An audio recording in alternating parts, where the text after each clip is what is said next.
Welcome to France 24's debate. We consider tonight the question of Libya. Egypt has dropped its bid for an international intervention across the border in Libya, just ahead of a UN Security Council meeting. It's being held this evening to discuss the growing chaos. On Monday, Egypt had carried out airstrikes against Islamic State targets after the beheadings of 21 Egyptian nationals in Libya over the weekend. It's now dropped its call for an international intervention. Others, though, are calling for something short of that. Italy wants action in the shape of an agreed ceasefire and of the training for local forces. And Arab states are asking for an end to the embargo that's still in place on weapons sales to the Libyan government in order to help it in its fight against the Islamic State organization. Well, that's the subject of tonight's debate. I'm joined here in the newsroom by William Jordan, who is a former US State Department official. Thank you very much indeed for being with us. Also here in the newsroom is Mohamed El Alfi, a political analyst. Thank you for joining us. Thank you. Dominique Trinquant is with me as well, former head of French military missions and expert on United Nations peacekeeping operations. We're also going to be joined from Tobruk in eastern Libya, the seat, of course, of that internationally recognized government, by a journalist there, Mohamed El Jar, who's with us as well. Just before we get into the details of what's going on tonight at the Security Council and the question of that Islamic State group footprint in the country, here's a look at what was the state of Libya's political chaos even before the UN Security Council decided to meet and discuss it. An arms bazaar. That's how security analysts have described Libya, a country that's fallen into anarchy since Colonel Gaddafi was overthrown with international help in October 2011.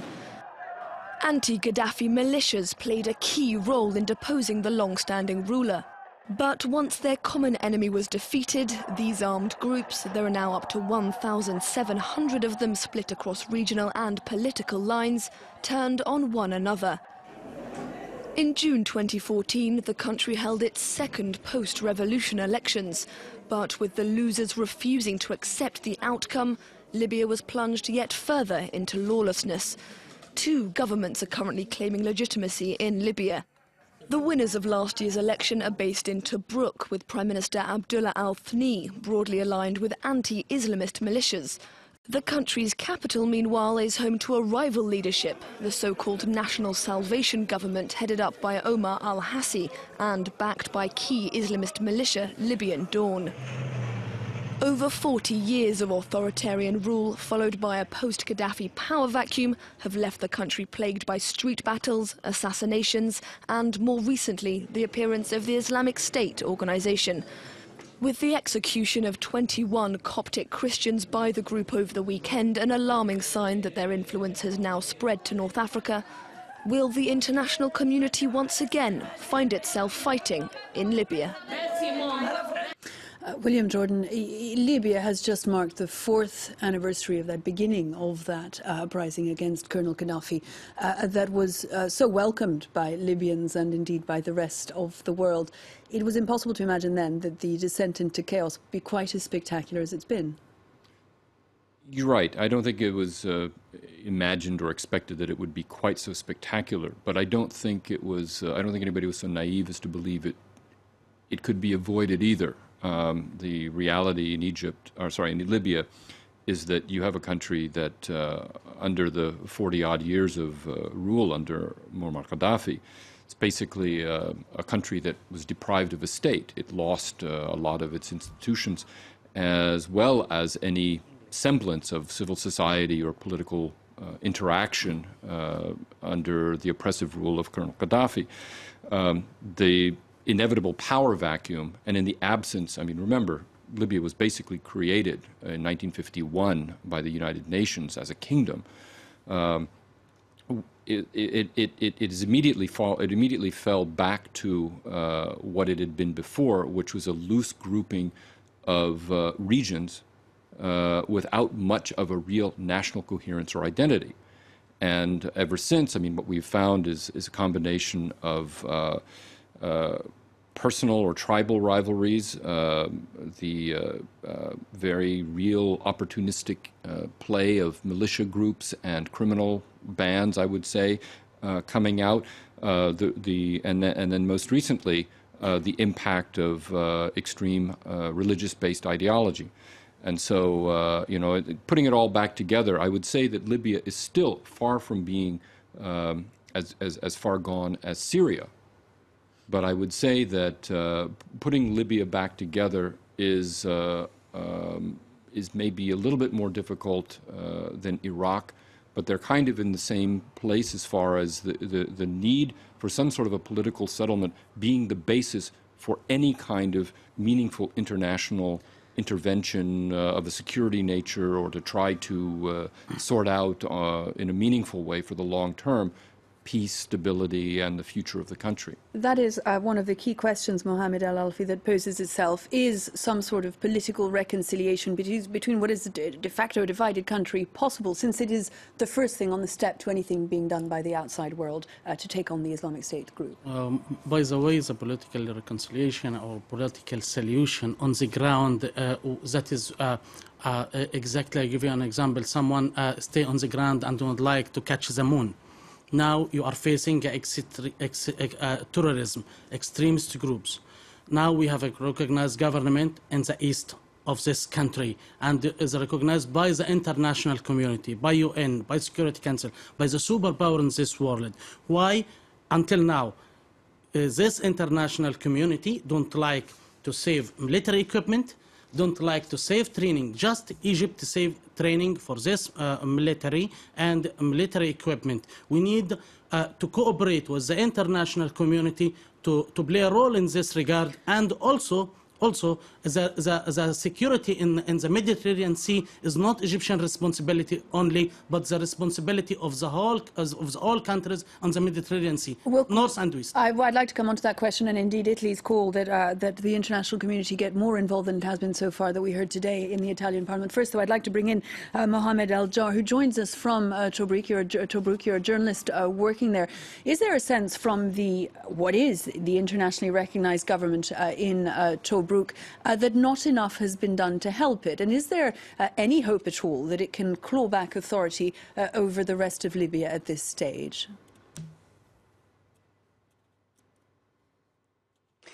Obviously, we need to recognize that the situation in Libya is extremely difficult for any one government and even for the international community.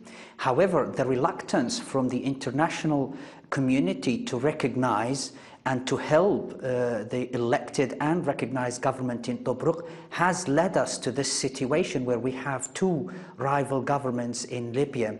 And I agree that a dialogue and a political settlement is the preferred and the best option forward for Libya. However, we should not be naive to believe that it is easy to achieve.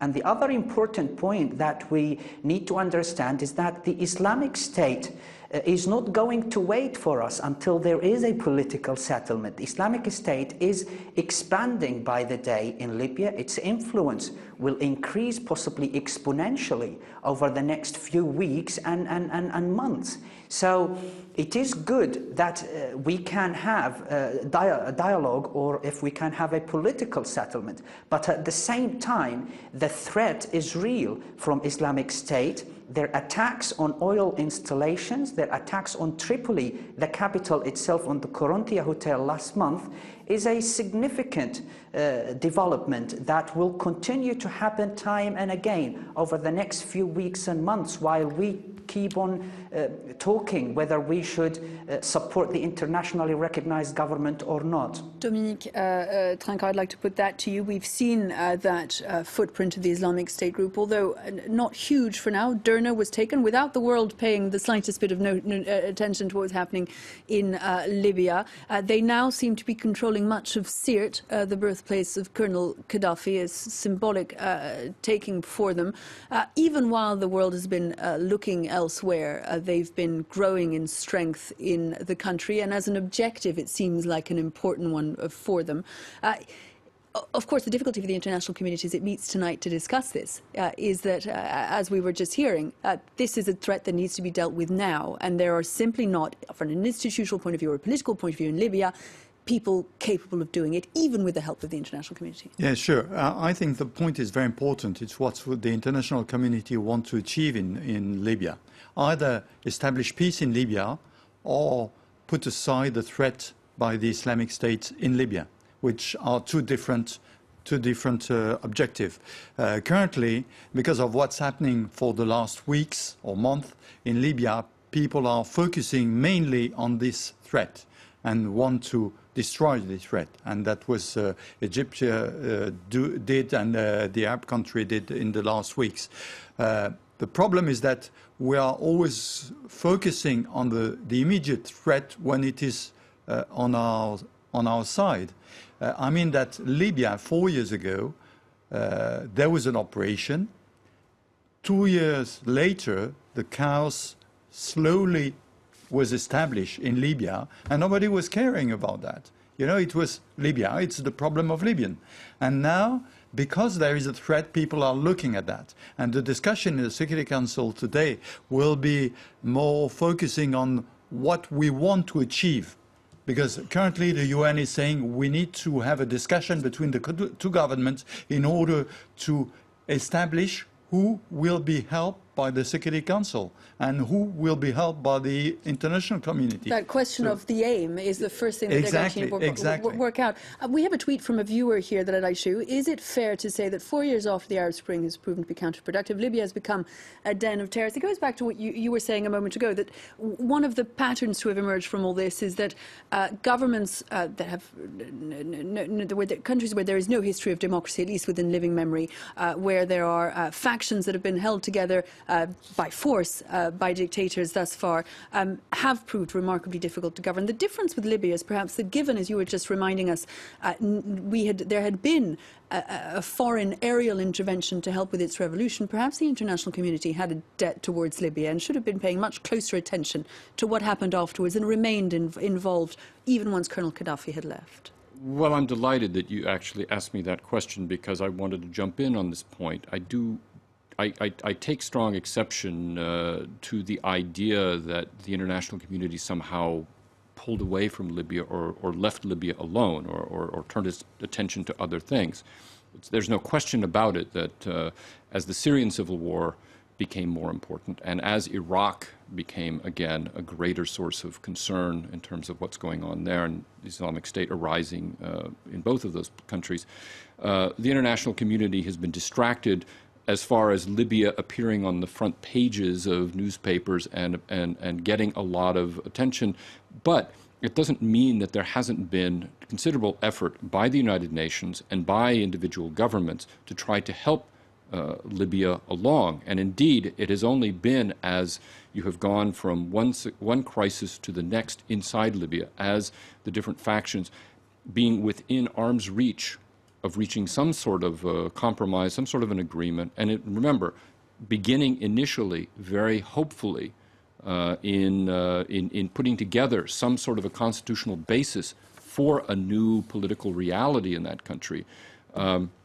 It's only been as that has steadily proven to be impossible because the factions concerned have dug in and have gone for broke and have resorted to sort of a classic, I hate to say it, in the Arab world, not exclusively, but certainly in the Arab world, going for all rather than seeking some kind of a compromise. It's only then that we've ended up with the sort of kind of situation where you actually have split governments, a sort of real civil war now, and the UN effort to try to assist Libya in consolidating what was beginning to be a very hopeful and very promising process has now become sort of a rescue mission that appears to be activated at the last minute, but in fact that hasn't been the case. And I can assure you further that as far as the security piece of the puzzle is concerned, the United States, France, and other countries have been ready and have indeed elaborated great plans to train the security forces in Libya, to stand up a professional army and a professional gendarmerie to be able to take on the security requirements. But the problem is that this infighting among these militias, and this has been one of the big political stumbling blocks in the country, has proven to be impossible and has led us to where we are today. And which remains, of course, tonight, even imagining that the international community stick with a relatively moderate aim of helping the internationally recognized government in Tobruk reclaim authority over the whole of Libya. It looks simply in terms of the rival government opposite, currently in Tripoli, and more importantly, the powerful militia behind it, Libya Dawn, impossible for them to be able to convince those rival militia of the need to talk and get together and come under its flag. It's simply not going to happen at this stage. Let's go to the actual point. Now we have in Tripoli another government is not recognized by the international community, but recognized by Qatar and Turkey and a grouping, just for our viewers, of moderate and more extremist Islamists. Yeah, it's hidden support by United States to the behavior of Turkey and Qatar in this area, and that is mean we have to clarify everything. We have to support. Of course, anyone will, if you will ask any simple person, he will answer you, yes, we need reconciliation inside the country. Of course, that is the hope of everyone. But let's go away from the diplomatic expressions, because that will not lead us to a real solution. Now, the international community or United States, we can't rely on United States or Barack Obama administration, not the United States as a country, because now, if you look to the brief history, America destroyed many countries all over the world under the umbrella of human rights, and then leaves this country to the extreme or terrorism or extreme groups. The same thing done in Libya. So now, if they are serious, they must stop Qatar, they must stop Turkey, and by the way, the last point is Barack Obama administration must stop this project in the MENA region, and he must go to cooperate with the international community and with the elected government. We'll come back to you in a moment for your reaction. Just a second, we're going to have a quick break. We'll be right back for the second part of the debate, though.